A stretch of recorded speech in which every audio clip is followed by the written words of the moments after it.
Good morning friends, welcome to the online classes. Today we discuss about class 11th subject biology chapter number 4 Animal Kingdom lecture number 9। हमने इससे पहले अपने पिछले lecture यानी lecture number 8 में जो last topic पढ़ा था वह था सुपर क्लास स्पीसीज, जिसके हमने कुछ कॉमन कैरेक्टर देखे थे और बाद में इसके क्लासिफिकेशन किए थे हमने कॉन्ड्रिक्थीज एंड ऑस्टियोक्थीज यानी कि cartilage fishes and bony fishes में, और उनके भी हमने कुछ कॉमन कैरेक्टर का कंपैरिजन किया था। बात करते हैं एम्फीबिया की। तो एम्फीबिया जो है टेट्रापोडा में आता है। इनकी सुपर क्लास टेट्रापोडा है जिसके अंदर लिम्स पाए जाते हैं मूवमेंट के लिए।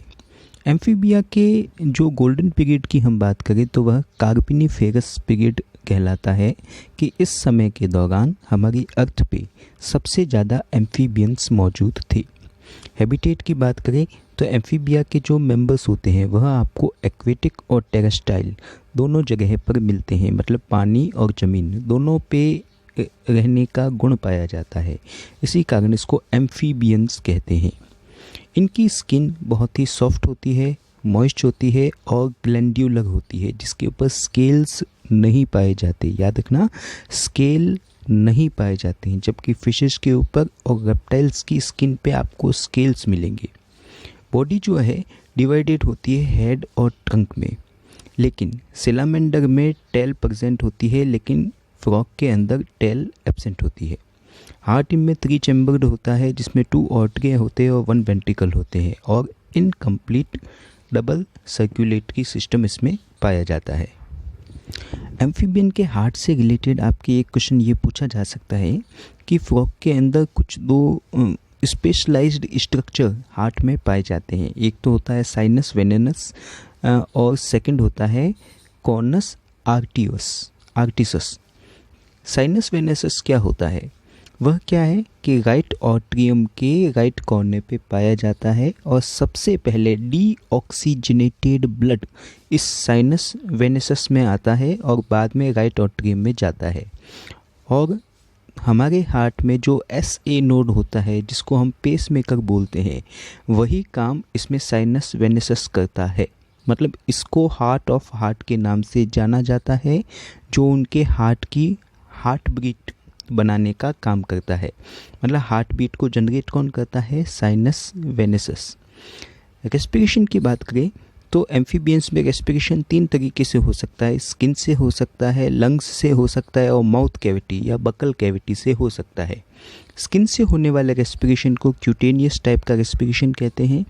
लंग्स से जो होता है उसको पल्मोनरी टाइप का रेस्पिरेशन कहते हैं, जबकि बकल कैविटी से जो होता है उसको बक्लोफेरेंजियल टाइप का रेस्पिरेशन कहते हैं। फ्रॉग की बात करें तो फ्रॉग में आपको पता है कि हाइबरनेशन और एस्टिवेशन की स्टेज पाई जाती है। हाइबरनेशन क्या कि जब टेम्परेचर ज़्यादा हो जाता है या टेम्परेचर बहुत कम हो जाता है तो वह क्या है, नींद में चले जाते हैं, स्लीप कंडीशन में चले जाते हैं। वह हाइबरनेशन और एस्टिवेशन कहलाते हैं। तो उसके दौरान याद रखना कि जब हाइबरनेशन और एस्टिवेशन होता है तो उसके दौरान उनमें जो रेस्पिरेशन है वह केवल उसकी स्किन से होगा, बाकी किसी से नहीं होगा। बात करते हैं टेडपोल की। Tadpole larva of frog and salamander respire bye Gill. ये कुछ एक्सेप्शन है कि इनमें गिल्स पाए जाते हैं। टेडपोल लार्वा और सेलामेंडर जो है गिल्स के ज़रिए रेस्पिरेशन करते हैं। नेक्स्ट हम बात करते हैं क्लोएका की। क्लोएका क्या होता है कि जब बॉडी के बाहर केवल एक छेद ही मौजूद हो जिससे उसका डाइजेस्टिव सिस्टम, एक्सक्रीटरी सिस्टम और रिप्रोडक्टिव सिस्टम ओपन होता हो, तो उसको कहते हैं क्लोएका। याद रखना, common pore present on body, it is known as cloaca. Cloaca एक ऐसा छेद है जिससे रेस्पिरेशन भी होता है, रिप्रोडक्शन भी होता है, एक्सक्रीटरी सिस्टम एक्सक्रीशन भी होता है, और डाइजेस्टिव सिस्टम का जो एंड पार्ट है अनडाइजेस्ट फूड भी उसी से निकलता है। जबकि मैक्सिमम एनिमल में आपको अलग अलग छेद मिलते हैं। तो क्लोएका की क्या बात आई? एक common pore present on body surface. Mesonephric type की इनमें किडनी पाई जाती है और इनके अंदर नाइट्रोजन वेस्ट जो है वह यूरिया होता है। लेकिन एक्सेप्शन के तौर पे टेडपोल लार्वा जो है फ्रॉग्स का, वह अमोनिया को एक्सक्रिएट करता है।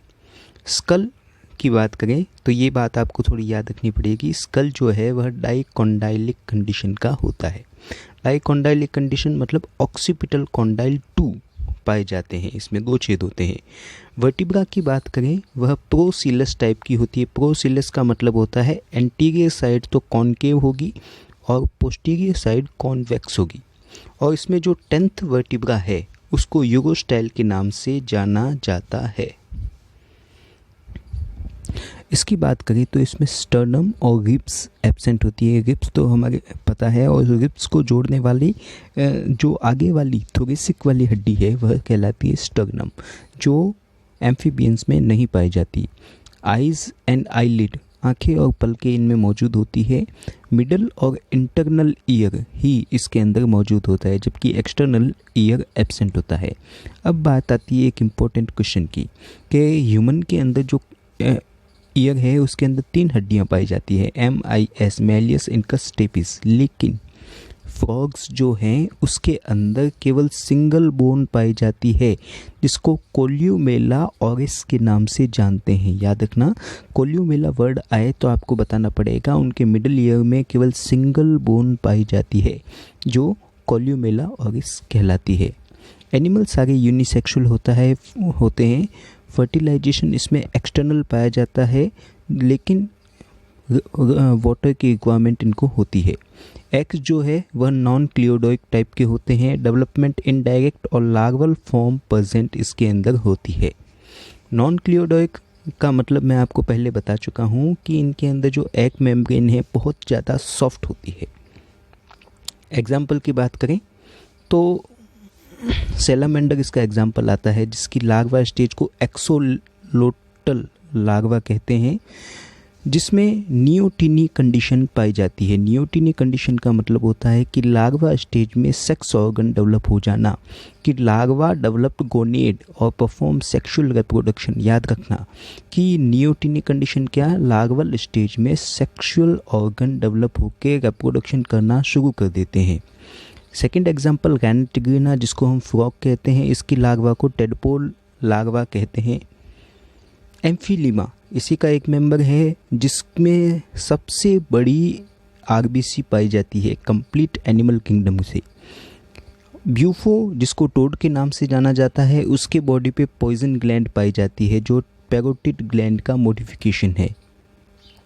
लिथियोपिस और केसिलियन जो है वह लिम्बलेस एम्फीबियंस है। लिम्बलेस एम्फीबियंस आपको इस टाइप के दिखाई देते हैं।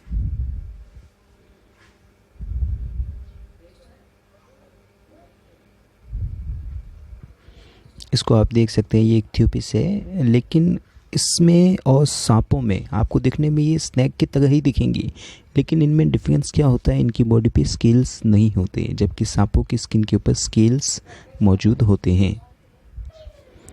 एलाइटस की बात करें तो उसे मिडवाइफ टोड के नाम से जानते हैं, जो हमको कुछ इस तरीके से दिखाई देती है। एलाइटस आपको मिडवाइफ टोड के नाम से जाना जाता है, जो ऐसा दिखाई देता है। और हाइला जो इसी का एक मेंबर है, उसको ट्री फ्रॉग के नाम से भी जानते हैं, जो दिखने में हमको ऐसा दिखाई देता है, ट्री फ्रॉग हाइला। एक और क्वेश्चन इससे रिलेटेड पूछा जा सकता है कि एम्फीबियंस के जो एग होते हैं वह एन एमनियोटिक टाइप के होते हैं, मतलब दूसरे मेंबर्स आपको जो कॉर्डेटा के मिलेंगे उसमें एमनियोटिक मेम्ब्रेन जो है वह पाई जाती है अंडों के ऊपर, तो उनको कहते हैं एमनियोटिक टाइप के एग। लेकिन इनमें एक्स्ट्रा एम्ब्रियोनिक मेम्ब्रेन नहीं पाई जाती, इसलिए इनके एग्स को एन एमनियोटिक एग्स कहते हैं। आगे हम बात करते हैं क्लास रेप्टिलिया की, और रेप्टिलिया ग्रीक वर्ड है जिसका मतलब होता है रेंगना, टू क्रॉल और टू क्रीप। रेप्टिलिया के गोल्डन पीरियड की हम बात करें तो मेसोजोइक टाइम जो था वह रेप्टिलिया का गोल्डन पीरियड कहलाता था। इनकी स्किन ड्राई होती है, कॉग्निफाइड होती है और नॉन ग्लैंडुलर होती है। याद रखना, ग्लैंड्स केवल एम्फीबियंस में पाई जाती है और मैमल्स में पाई जाती है स्किन के ऊपर, लेकिन रेप्टिलिया के मेंबर्स में ग्लैंड्स स्किन में नहीं होती है, लेकिन इनके अंदर स्केल पाए जाते हैं। इनके एक्सोस्केलेटन जो है वह एपिडर्मल स्कूटस का बना होता है। मतलब आपने देखा होगा सांपों के अंदर स्किन को हटाने का गुण पाया जाता है, कैंचुली को हटाया जाता है, तो वह एपिडर्मल स्टेज में एक्सोस्केलेटन पाया जाता है जो क्या है उसको हटाने के काम आता है। स्नेक्स और लिजार्ड जो है शेड देयर स्किन, जिसको स्किन कास्ट कहते हैं।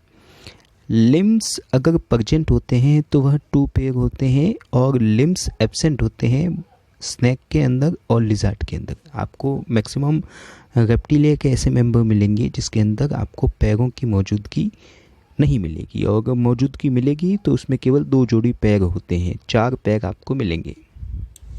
हार्ट की बात करें तो हार्ट में 3 चैम्बर्ड होता है, लेकिन क्रोकोडाइल और एलिगेटर में आपको 4 चैम्बर्ड हार्ट मिलता है। एंडोस्केलेटन बोन्स का बना होगा, इसमें रिब्स और रिब केज मौजूद होता है।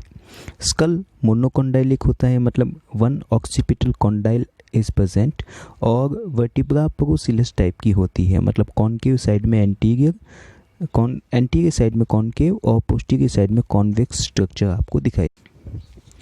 Reptiles are the first successful land animal, hence show the following adaptation. कि रेप्टिलिया के जो मेंबर है पहले ऐसे सक्सेसफुल मेंबर थे जिन्होंने ज़मीन के ऊपर सही ढंग से सर्वाइव किया था। इससे पहले कोई भी परफेक्टली ज़मीन पे सर्वाइव नहीं कर पाया था। एम्फीबियंस को पानी और ज़मीन दोनों की रिक्वायरमेंट थी अपनी लाइफ को कंप्लीट करने के लिए। तो इनके अंदर कुछ फॉलोइंग एडेप्टेशन थे। पहला तो था इंटरनल फर्टिलाइजेशन पाया गया, इनमें क्लियोडोइक एग पाए गए, मतलब एग के ऊपर एक मजबूत परत थी, और एक्स्ट्रा एम्ब्रियोनिक मेम्ब्रेन, उनके एम्ब्रियो के ऊपर भी एक अलग परत पाई जाती थी एमनियन, जिसके कारण इनको एमनियोटिक एनिमल भी कहा गया। और मेल के अंदर डबल पेनिस इनके अंदर पाया जाता है। एग्जाम्पल की बात करें तो चिलोन, जिसको टर्टल कहते हैं, और टेस्ट्यूडो, जिसको टॉर्टोइस कहते हैं, इन दोनों के अंदर लंग्स मौजूद होते हैं, लेकिन इनमें रेस्पिरेशन होता है क्लोएका से। लिजार्ड जो है उनकी विशेषताओं की बात करें तो लिजार्ड में एक स्ट्रक्चर पाया जाता है फोरामन ऑफ पेनिजी हार्ट के अंदर, जो क्या है लेफ्ट और राइट एगोटा को कनेक्ट करने का काम करते हैं। तो ये एक इम्पोर्टेंट क्वेश्चन आपके बन सकता है, फोरामन ऑफ पेनाइजी किस एनिमल में होता है। तो कंपटीशन पर्पस से ये इम्पोर्टेंट बन सकता है, तो आपको याद रखना पड़ेगा लिजार्ड के अंदर होता है। ड्रैको, जिसको फ्लाइंग लिजार्ड भी कहते हैं, ड्रैको जिसको उड़न छिपकली या फ्लाइंग लिजार्ड कहते हैं, यह आपको इस तरीके से दिखाई देता है।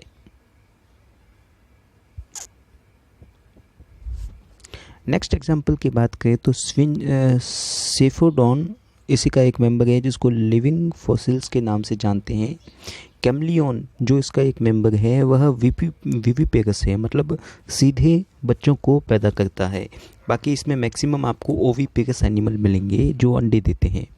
हेमिडक्टाइल, जिसको हम घरेलू छिपकली के नाम से जानते हैं, और इसके अंदर भी ऑफ्यूसोरस और एनगुइस जो एनिमल है वे आपको लिजार्ड दिखेंगे, लेकिन उनके अंदर पैर नहीं होते हैं, तो उनको कहते हैं लिम्बलेस लिजार्ड। क्रोकोडाइल और एलिगेटर की बात करें तो इनमें एक विशेष बात यह है कि इनमें यूरिनरी ब्लैडर और डायफ्राम नहीं पाया जाता है। और कैलोटिस जो है इसी का एक मेंबर है, जिसको गार्डन लिजार्ड के नाम से जानते हैं। अब हम बात करते हैं कि हमको पता है कि रेप्टाइल्स में स्नेक भी आते हैं, सांप भी आते हैं, तो सांपों की क्या विशेषता है। तो स्नेक जो हैं उनकी सबसे पहली बात तो उनके अंडों के ऊपर लेदरी स्किन पाई जाती है, मतलब लेदर का कवर होता है, लेदरी एग्स होते हैं इनमें। और सांप 2 तरीके के मिलते हैं, कुछ तो होते हैं जिसके अंदर पॉइजन नहीं होता, कुछ होते हैं पॉइजनन होता है। तो नॉन पॉइजनस जो स्नैक है उनमें पाइथन या अजगर आता है, और पॉइजनस स्नैक जो है उसमें कई सांप आते हैं, जिसके हम कुछ एग्जांपल देखते हैं, जैसे कि नाजा, जिसको कोबरा कहते हैं। उसका जो विष है, उसका जो पॉइजन है वह न्यूरोटॉक्सिन टाइप का होता है, मतलब हमारे नर्वस सिस्टम पे अटैक करता है सीधा। सेकंड आता है वाइपेरा, जिसको वाइपर के नाम से जानते हैं, और उसका जो पॉइज़न है वह कार्डियोटॉक्सिन होता है, सीधे हमारे हार्ट पे अटैक करता है। हार्ट अटैक आने के कारण इंसान की डेथ हो जाती है। इसी का एक एग्जांपल आता है बुंगेरस, जिसको करेत कहते हैं, और यह भी कह सकते हैं एक पॉइजनस स्नेक है।